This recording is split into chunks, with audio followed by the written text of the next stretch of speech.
In this segment of the podcast, what we're going to do is we're going to go back to the Westbrook Stevens website, and we're going to look at building relationships, and then we're going to go to slide, and again, this is the website, westbrookstevens.com/building space relationships.htm. So, if you go down below this particular podcast on the website and look at the diagnosing relationships box, that would be the slide would be labeled BR, Building Relationships 02.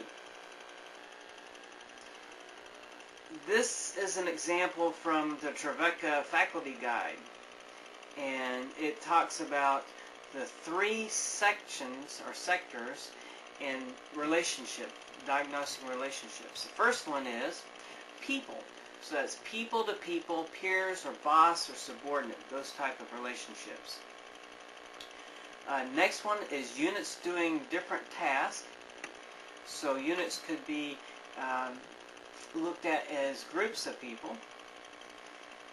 And then there's people and their technology, which is the third one. So that's systems, equipment, and methods. I like this one because my background's in industrial engineering, and that's all about systems and people working together. And in the formal system, there's relationships are diagnosed in terms of interdependence required to do work.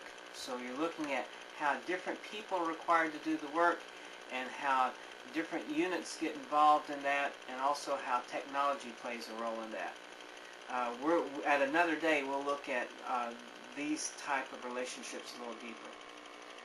So now, if you go to the next slide, that's building relationships, BR03, then we're looking at, we have a couple of possible dysfunctions that these relationships can go through.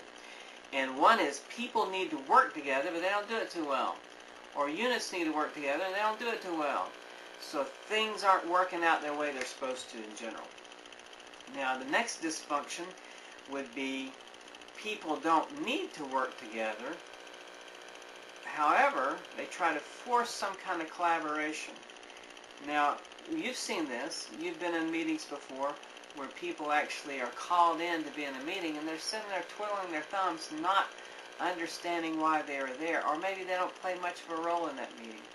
I remember one time I was working for a large utilities, and I was actually doing architectural programming. My whole job was to see how these organizations would fit together, and how they would have space in a large building, and you had to make sure that certain groups were put together and certain groups were never put together. And it seemed like I was forced in every single meeting that came around just to be there and just to hear what was going on. And I had work to do. It was so frustrating because I was a senior systems industrial engineer, and I had a small staff of industrial engineers who were junior, and they got to do all the fun work, and I kept trying to, between meetings, 5 minutes between meetings here and there, I had to explain how to do the work, explain what kind of information to get, and explain what to draw, and explain so much that it was just so frustrating to me. And that would be an example where people don't need to work together, but they're forced in collaboration. My time could have been better spent actually doing some of the work. However, the role of a senior person is to keep other people busy. You can tell an immature senior executive or an immature project manager by how hard the people on his team's working compared to the project manager. So if the project manager is working really, really hard and the team's not working, then there's a problem somewhere. Now if we go to the next slide, that next slide will be labeled Building Relationships, BR, and it's the 4th slide, so BR04. I haven't got the numbers in, I'm just projecting what the numbers will be. So my next job will be putting those numbers in. Now, when we go about diagnosing the relationships, there's a second level of relationships that we need to look at, and that's the degree of built-in conflict.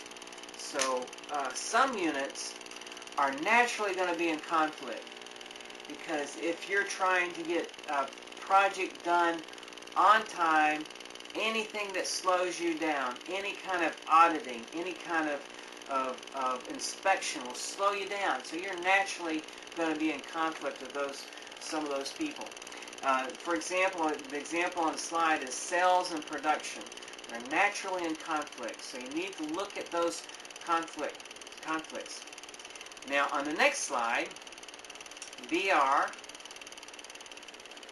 and it should be 05, decide on one set of relationships at a time. So we may have 3 people involved or 3 groups involved, so there are 3 units. And so if we have 3 units, we might look at 1 and 2, and then 2 and 3, then 1 and 3.